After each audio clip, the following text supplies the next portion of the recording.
Welcome back to my channel. So कैसे हैं आप सब? उम्मीद करती हूँ आप सब अच्छे होंगे एंड सो सॉरी मैं बहुत टाइम के बाद आपसे मिल रही हूँ। सो फाइनली आज मैं आप सबके साथ शेयर करने वाली हूँ, लाइक ये मेरी फर्स्ट वीडियो है आफ्टर वेडिंग मेकअप की।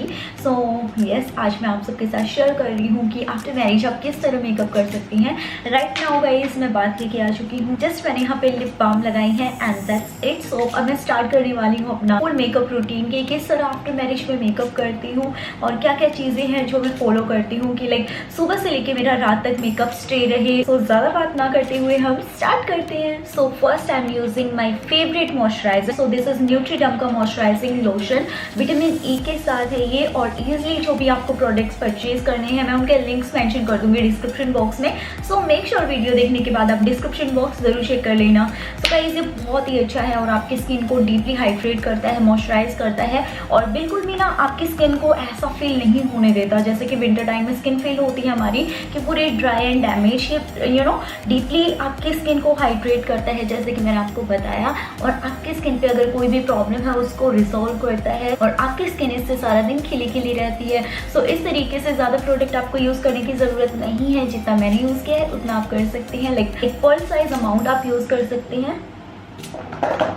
आफ्टर दैट इसके बाद बहुत ज़्यादा ज़रूरी होता है प्राइमर यूज़ करना। सो इसके लिए मैं यूज़ कर रही हूँ लैक्मे का ब्लर परफेक्ट प्राइमर। स्किन के लिए बहुत ही अच्छा है और साथ ही साथ ना ये वाइट कास्ट भी देता है। लाइक अगर आप हल्का सा प्राइमर भी लगा लेते हो ना तो आपको ऐसा लगेगा कि आपकी स्किन खिली खिली सी हो गई है। फेस के साथ साथ जो बचा हुआ है उसे नेक पर और आईलिड पे भी अप्लाई कर ले ताकि जब आप आई मेकअप करो तो वो भी लॉन्ग लास्टिंग रहे। Now guys it's time for foundation. So यहाँ पे मैं यूज़ कर रही हूँ वेट एंड वाइल्ड का फोटो फोकस फाउंडेशन एंड इसमें मेरी शेड जो है वो मैं आपको बता देती हूँ। तो इसमें मेरी शेड है न्यूड आइवरी एंड ये मेरी स्किन से परफेक्टली जाता है। लाइक बहुत ही लाइट वेट फाउंडेशन है, एवरीडे के लिए बिल्कुल परफेक्ट रहता है। एंड हाँ, जब भी आप फाउंडेशन ब्लेंड करो तो डिपेंड्स ऑन यू कि आपको कैसे करना है। आप ब्लेंडर का भी यूज़ कर सकते हैं, एवरीडे में आप फिंगर का भी यूज़ कर सकते हैं क्योंकि फिंगर से बहुत ही ईजिली ब्लेंड हो जाता है।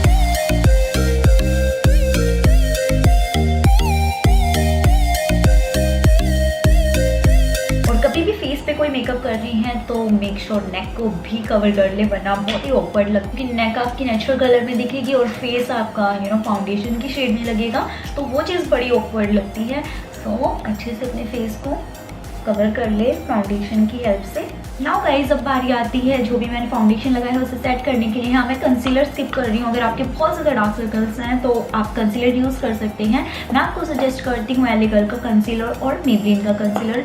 मेबलिन एज रिवाइट कंसीलर दोनों बेस्ट हैं और उनके भी लिंक्स मैं प्रोवाइड कर दूँगी डिस्क्रिप्शन बॉक्स में। सो यहाँ पे मैं यूज़ कर रही हूँ शुगर कॉस्मेटिक्स का ये है ड्रीम कवर कॉम्पैक्ट 10 शेड है मेरी लाटे इसमें। एंड इसके साथ जो स्पॉन्ज है उसकी हेल्प से मैं पूरे फेस को अच्छे से सेट कर रही हूँ ताकि जो मेरा फाउंडेशन है वो पूरा अच्छे से सेट हो जाए और फेस बिल्कुल इक्वल लगे, बहुत ही अच्छा लगे स्मूथ टेक्सचर के साथ।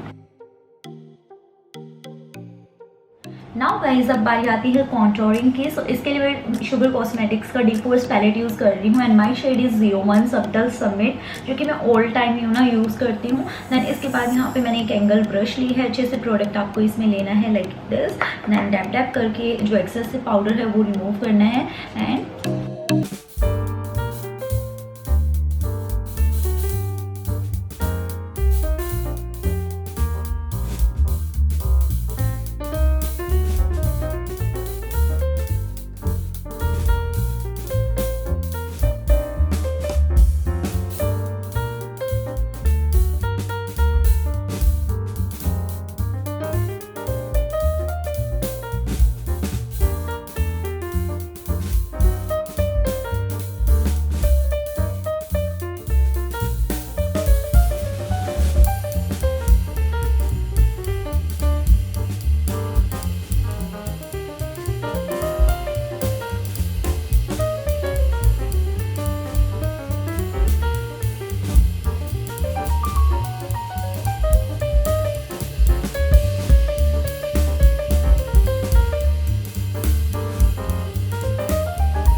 ब्लेंड किया।